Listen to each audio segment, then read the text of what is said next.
Welcome to Eagle Brook Church. We are thrilled that you are here. I hope that you're still enjoying some leftovers from the Thanksgiving holiday. Hopefully you got a decent head start on Christmas shopping. Not sure if you're Black Friday people or Cyber Monday people. However, I hope that you get that taken care of. If it's your first time joining us today, maybe you're in town visiting some family, we're just so grateful that you would spend an hour of your weekend with us. We don't take that for granted.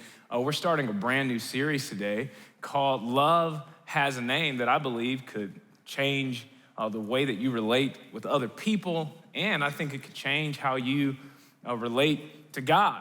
Now, what do we think of? What do most of us think of when we think of the word love? Like, I think what comes to our mind sometimes is this warm feeling, perhaps a sense of infatuation. Perhaps some of us think of classic lines from romantic comedies that we saw a long time ago. Jerry Maguire, you complete me. Or maybe you're a Pretty Woman type of woman or man, okay? And she had the line, I want the fairy tale. He's looking at her like, I don't know if I can afford the fairy tale, okay? Or from It's a Wonderful Life. What do you want? You want the moon? Just say the word. I'll throw a lasso around it and pull it down. Hey, that's a pretty good idea. I'll give you the moon. She goes, I'll take it. I mean, it's just, there are just these moments where we look at it and we think that's love. Perhaps some of us think of classic love songs. Baby, there ain't no mountain high enough. Ain't no river low enough, wide enough, whatever. I'm gonna keep me from getting to you, baby. You know, like you start getting into it a little bit. Like sometimes that's love. Some of you a little bit more slow jam people. You are so beautiful to me. And then you get a little crazy. Can't you see? Like maybe that's your speed. Some of us try to go with Whitney. And I will always love you. And then we get real crazy. We'll always love you. You ever tried to sing with Whitney and catch a hernia? You know what I mean?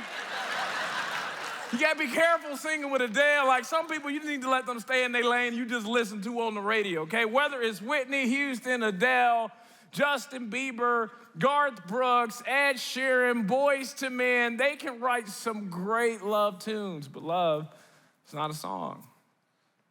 It's not a scene from a movie. It's not a warm feeling. Love is a person, and he has a name, and it's Jesus. Jesus is love. If you're wanting to know what love is, look no further than the person of Jesus Christ. There is nobody who embodies love more than Jesus. I tell people all the time, hey, if you want to be a great student, you want to be a great spouse, you want to be a great leader, even for people that aren't Christians, I go, hey, if you were to try to live in love like Jesus, you'd be everyone's favorite person.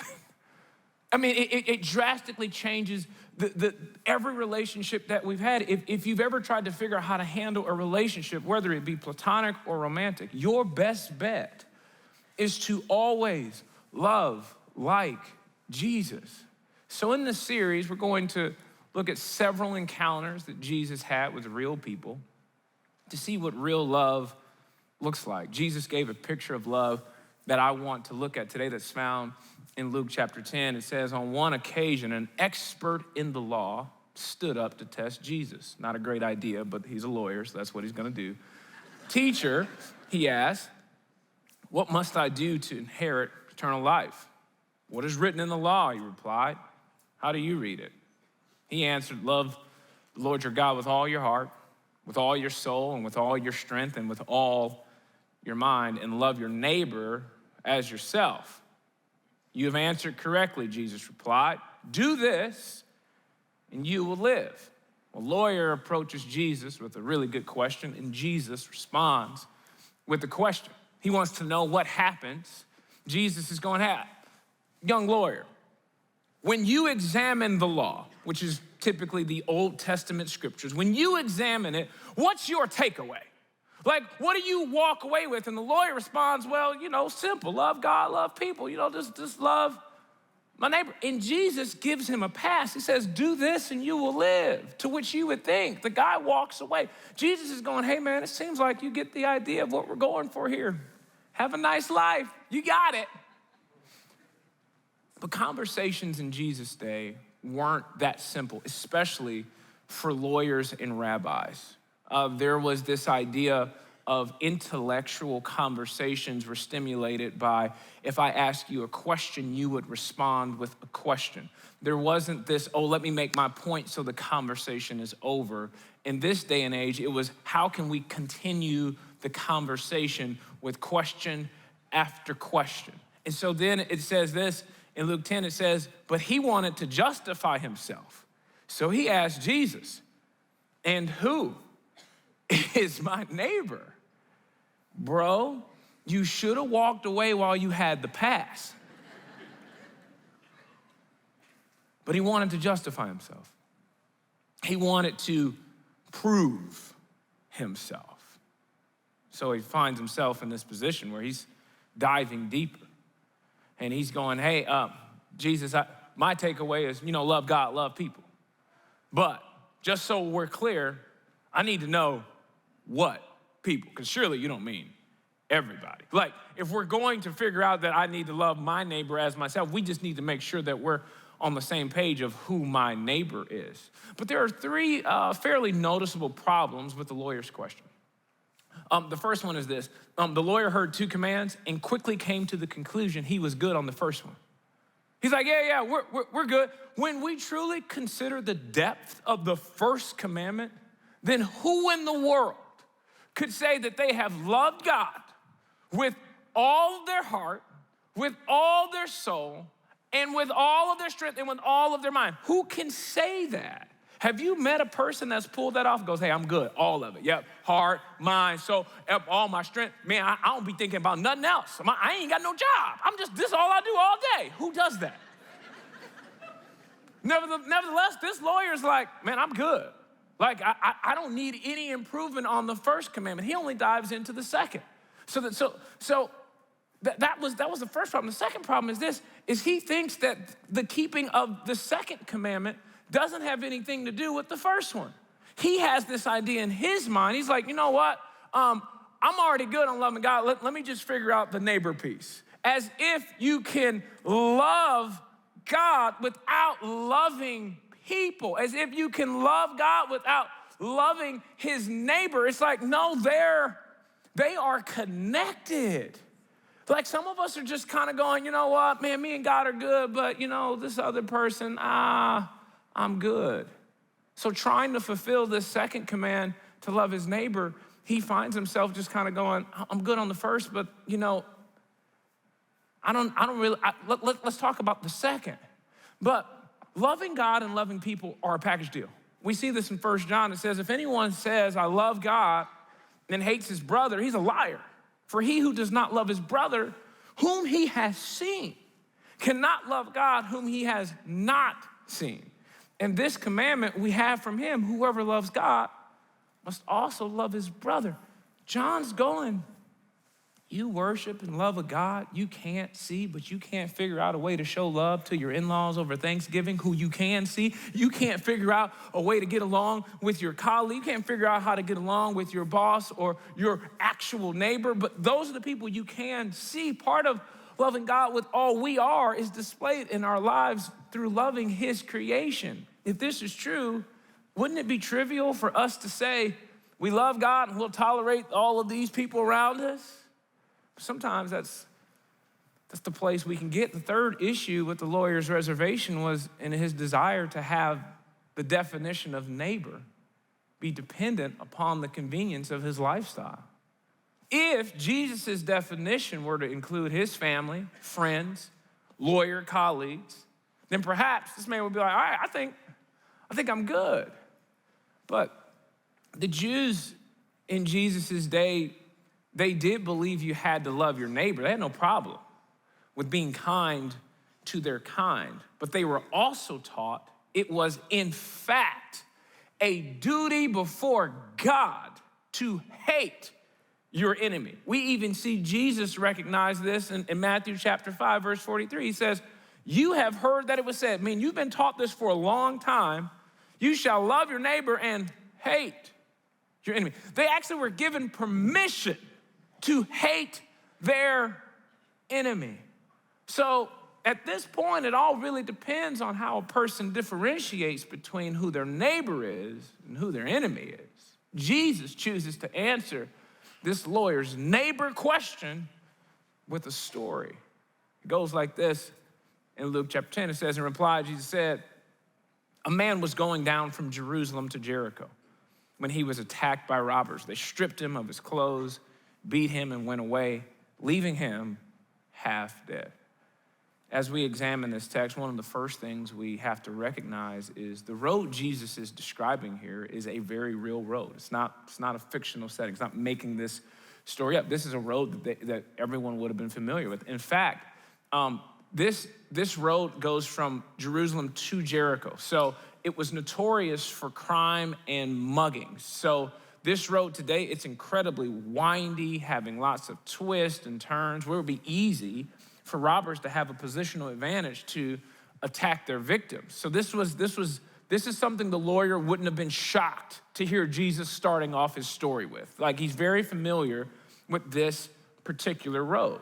Now, in this story, a man has been stripped, beaten, and left almost dead on the side of the road. Then Jesus introduces two more characters. He says, a priest happened to be going down the same road, and when he saw the man, he passed by on the other side. So too, a Levite, when he came to the place and saw him, passed by on the other side. First, the priest. This is awesome. If you're the half-dead dude, the number one person you want to come by is the priest. You want the pastor to come by if you're in trouble. Like, oh yeah, for sure, this is the person most likely to help me in a situation. The priest represented God, had a reputation for compassion and helping others in need. Undoubtedly, the man would have lent a helping hand, but instead, he went to the other side. This road is not a wide road. One scholar notes that the road was so narrow that this priest potentially would have had to step over the man to continue on his path. My bad, man. You half dead. You're going to be all right. Let me keep moving. Like, that's him. Secondly, the Levite. Levites were, if you look in the Old Testament, Levites are like the worship leaders of the Old Testament. So you got two people that come by, the pastor and the worship leader. You're going, listen, strike one, all right, cool. But strike two, no. One of these two guys is going to help me. But according to Jewish tradition, you would be considered impure if you touched a dead body. In some traditions, you'd be considered impure if your shadow touched a dead body. So if you're half dead, kind of like, man, it's a 50-50 ball. I don't want to be impure for just walking by you, so let me just make sure I get out of the way as best I can. But if you're the half-dead guy, you're going to two people that I expected to do something for me. I mean, these were literally God's hand and feet for philanthropy in that culture and compassion. These were the very people that other people brought their tithes and offerings to them. These guys were in the group that managed the fund that was meant to help the very person they were passing. I'm not sure what their reasons for passing by were. They were going down from Jerusalem to Jericho, which there are some historians that would tell us that wealthy priests in this day sometimes would complete their work up in Jerusalem and go back down to their homes in Jericho. So perhaps the thought was, hey, I've kind of already done my religious duties for the day. I think I'm good for now. So why don't I just, hey man, I've already helped enough poor people today. So dude, I'm sorry, I'm busy. I got to get home, kids crying, you get it. All right, I got to. And then the other reason they might have passed by the Levite and the priest would have been because they were like, well, maybe this is a trap. Maybe the robbers are setting this deal up, and maybe this will happen to me too. So I don't want to fall for their trap. I mean, if we die, Who's gonna serve at the church? Dear half dude, I don't want this to happen to me, so what's going on with you? Therefore, in the greater good for me to live, I mean, if you gotta die, if one of us gotta die, it's probably you, because I still gotta do the Lord's work. I mean, like, you just start thinking about, I mean, they're just looking at the half dead dude. They're going, dude, you're only half dead. You're not 100% dead, which means you got a 50% chance of making it without me. You're gonna be all right. The reality is, don't we all come face to face with needs we excuse ourselves from meeting? I mean, don't we all just find ourselves in a place where we just kind of start thinking things like this? Someone else will help. Someone else will volunteer. Someone else will serve. Someone else will give. You know where these thoughts are really heavy? With people that go to bigger churches.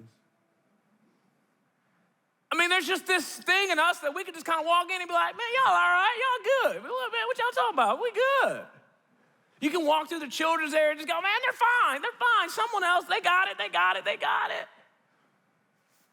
But just imagine if the people that were here before you thought the same thing. They said, no, someone else. Sometimes it's us. Because, I mean, we might think someone else will give, but what if they don't? What if no one else does help? I heard this song in college that I've never been able to get out of my head. And the lyrics of the song are this. It says, when I see pictures of tragedy, don't let it get old to me. When I see pictures of tragedy, don't let it get old to me. It denotes this idea that we can become so desensitized to tragedy all around us, that bad news just becomes normal news. I remember in 1999, Columbine High School, there was a school shooting, and I remember it like rocked the nation. It was on the news for like 3 weeks, talking about, okay, how did it happen? And it was a big deal. Did you know in 2019, there were 417 mass shootings? It's more than enough for one for every single day of the year. But, can't speak for you, but isn't there this thing, perhaps in us, just kind of picks up our phones, turns on the TV, and we just read through headlines, so much bad news that at some point we just go, meh. Earthquakes, hurricanes, natural disasters, there's too many to count. Now more than ever, it's just incredibly easy to lose our compassion for anyone else's crisis. Hey, man, I got enough going on myself. And here's the deal. I don't think we can really handle all the bad news. There's so much. And I don't think our hearts can break for every single crisis and every time a friend posts a GoFundMe and every single need. Like, we can't meet every need, but can we meet one? I mean, if we're gonna love like Jesus, 0 is not an option. Because what can happen is we get to a place where we go, you know what? Since I can't help everyone, I'm gonna help nobody. Nope, I'm good, I'm out. But can I encourage you that if you're wanting to really love like Jesus, pick something, pick somebody, pick someplace. So you know what, this is where my heart's gonna break, and I know I can't solve world problems, but there are problems that you and I can solve that I think sometimes we ignore because we've just lost our compassion, and we can look for so many reasons to say no. But I think love looks for reasons to say yes. And then Jesus, he introduces a third character that I think we all could learn a little bit from it. And it goes like this. It says, but a Samaritan, as he traveled, came where the man was. And when he saw him, he took pity on him. He went to him and bandaged his wounds, pouring on oil and wine. Then he put the man on his own donkey, brought him to an inn, took care of him. The next day, he took out 2 denarii and gave them to the innkeeper. Look after him, he said. When I return, I will reimburse for any extra expense you may have. When Jesus introduces another character to the narrative, the lawyer who heard about the priest and the Levite probably expected Jesus to end the story by saying, hey, a common Jewish man came as the hero of the story to rescue the man left for dead.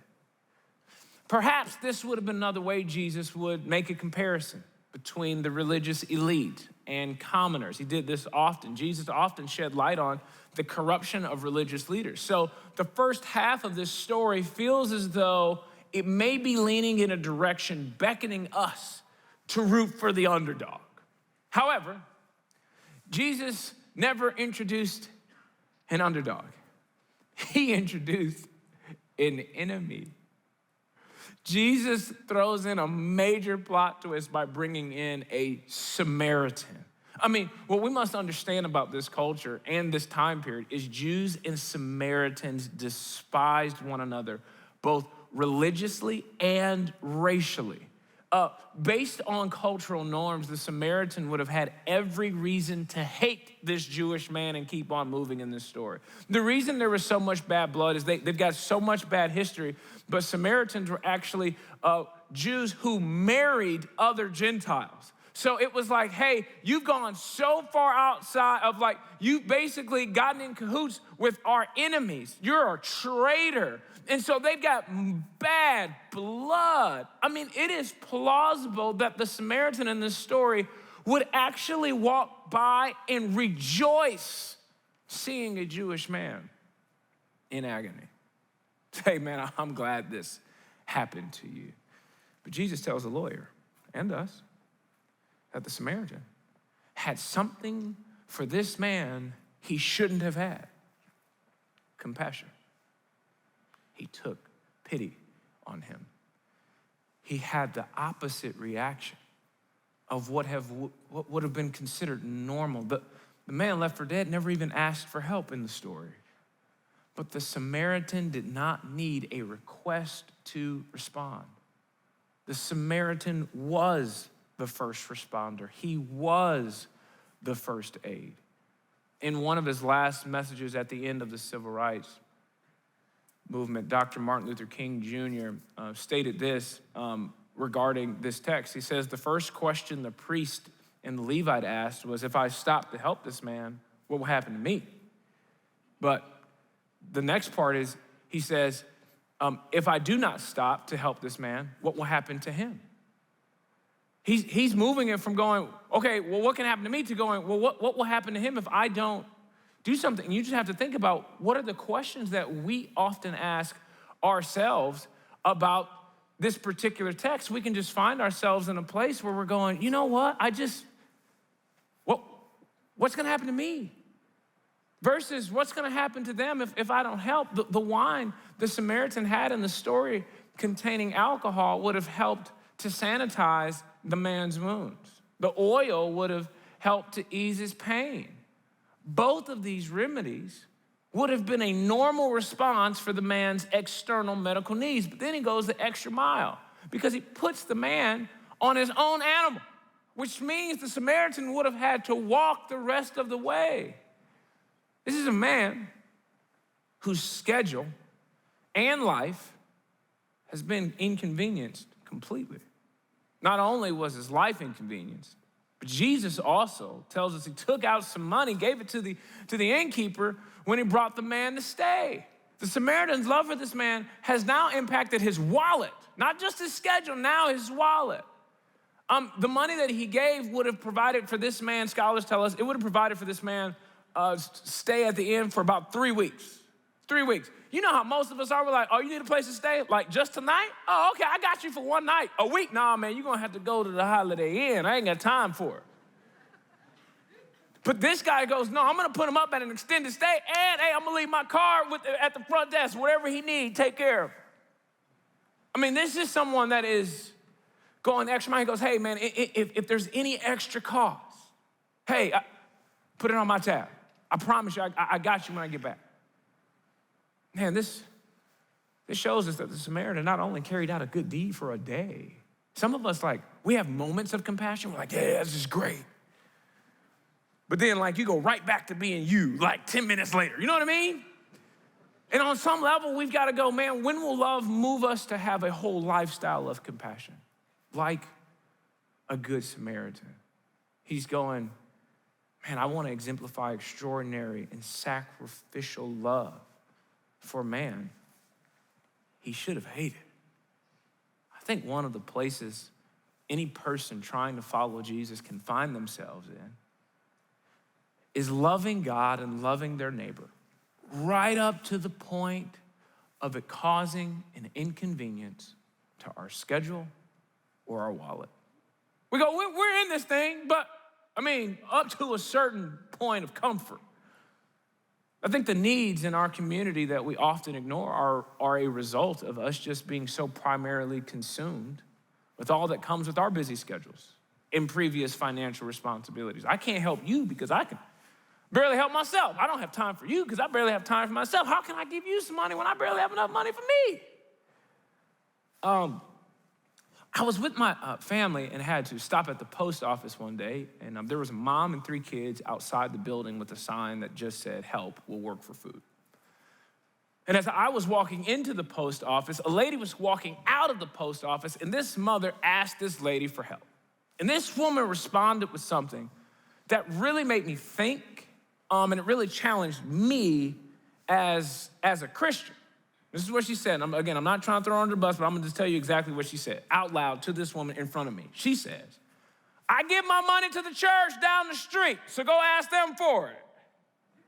And I just thought,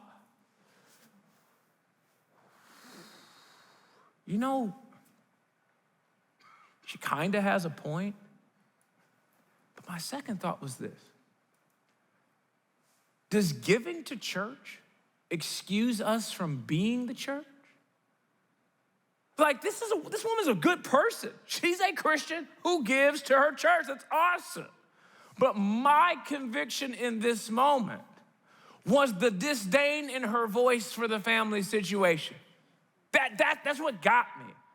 This is a person who is trying to do the right thing, but at the same time, I'm just going, just imagine if it was just a little bit different. Just imagine if she just said, "Hey, I've got a church. It's actually just right down the street, and there's some great people there. We got some programs there. Here's the address. It's actually right down there. I'll call them for you. Tell them that you're on the way." You know what that would have cost her? Time. But she was in a hurry. Who isn't in a hurry leaving the post office or the DMV? These are the slowest institutions in the world.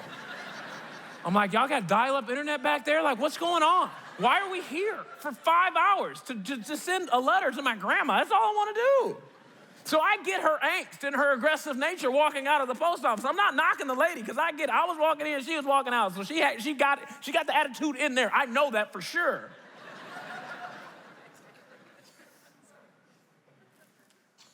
But I just wonder, what would have happened if she would have just paused, and let's say she didn't do the church thing and go the extra mile. Imagine if she just said this: "Hey, what's your name? Hey, what are your kids' names? What's the difference?" All it did was it's just time. Do you want to know what challenged me the most? What convicts me is not her issue. You want to know what the problem with this story is? Me watching the whole thing happen. That's the other part of the story. Me on the sidelines going, "You need to get your act together. Lady, help this lady." Like, as if I'm not standing right there. So I'm not knocking her, I'm knocking me. Because it's easy for us to do that, right? It's easy for us to sit on the sidelines and figure out, well, what y'all need to be doing is, and I'm standing in this long line. I had an hour to be convicted. You know what I'm saying? Just like, man, I don't know what we're gonna do for this lady. We don't got cash and we don't, and this. But you know what I figured out? Every last one of us can be pretty resourceful when we want to do something. So that's what me and my family did. We got resourceful and we helped the family out. And you know what it did? It made us late to our next thing. That's what it did. Do you know how many times my family and I have been late to stuff? For really dumb reasons, okay? for really, really bad reasons, wardrobe malfunction, this kid doesn't have any shoes, why don't you have shoes on? I mean, just, perhaps for the first time in our life, we were glad to be late. Proud, yeah, we late. You know, just helping people, you know, what can I say?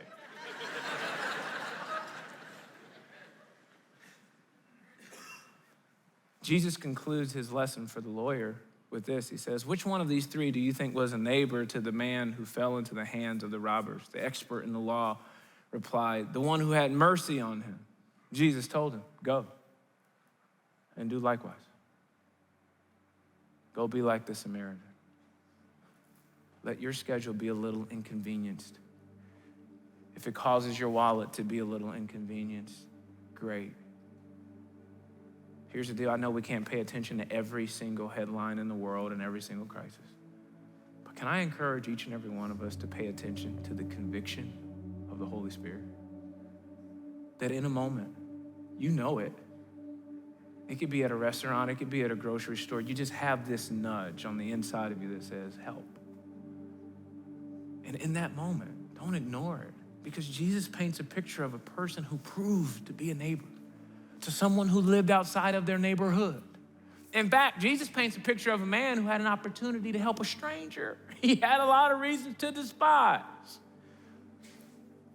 Jesus' conclusion in his explanation of who our neighbor is has less to do with our zip codes and more to do with our comfort zones. What I know about you and me is it's relatively easy to love people who love us back. It's similarly easy to like people who are like us. It is not hard for me to get along with people who love shoes, basketball, and Jesus. If you love those three things, we're probably best friends already anyways, okay? Like, I don't need Jesus' love for that. Jesus doesn't need to convince me to love people I already love. We don't need Jesus' level love to be kind to our kind. We needed Jesus' level love this past Thursday for passive-aggressive family members who drive us nuts at a Thanksgiving dinner table. We need Jesus' level love for certain coworkers at an upcoming Christmas party. You know the one that comes to mind right now. I'm praying for you. It's cool. We need Jesus' level love for someone who talks about us behind our back. It's the love of Jesus that invites us outside of our comfort zone to show us what love really looks like, what it really means to truly love. Perhaps our neighbors not only include the people we like the most, share common interests with, and those who live in our neighborhood. Perhaps our neighbors are the people who don't look like, live like, boat like, act like, think like, believe like, or see the world like we do. If we're being really honest with ourselves, we have to admit we often find it difficult to love people who don't see the world the way that we do. The people that don't see politics the way that we do, someone that has a lifestyle that we don't agree with. We're just, and we can actually believe it's our job to make others see the world the way that we do, but it's not our job to help our neighbors see the world the way we would like them to see it. It's our job to love our neighbors right where they are without all of these pre-qualifications. I know we'd rather pick and choose who's worthy of our love. Don't we do that? You deserve it. Yeah, I'll give it to you. You deserve it. Yeah, I'll give it to you. Yeah, you deserve it. Nah, we good. Nah, nope. But that's not how the love of Jesus works. In fact, the person you choose last to love is the person Jesus would have you love the most. Jesus was focusing the microscope on the definition of who our neighbor is, because he wanted to shed some light on the person we want to be our neighbor the least. By pointing this out, he's pushing us outside of our comfort zone. And he's just going, all right, if you really want to see what love looks like, okay, you might have to get past some of your differences with someone else. That's truly love. So my last question for you today is simple. Who's your neighbor? And don't look at your zip code. Look at your comfort zone. Who's your neighbor? Whoever that person is, whoever that group of people might be, don't pass them by. God, I thank you so much for Eagle Brook Church. I thank you for your word. I thank you for these stories that we get to look at and learn from and glean from. And God, I just pray that this week, you would make an opportunity to show your love so apparent to us. And in that moment, God, I pray that we would be moved with compassion, like the Good Samaritan, to do something. I know we can't solve all the world's problems, but God, if there's something within our capability to do something in a moment, God, I just pray that we would have the courage to just say yes to you in that moment. May we be convicted by your Holy Spirit consistently to walk out what it means to love like Jesus. In Jesus' name we pray, amen. Thank you so much for being here. Hope you have a fantastic week. Join us next week for part 2 of Love Has a Name.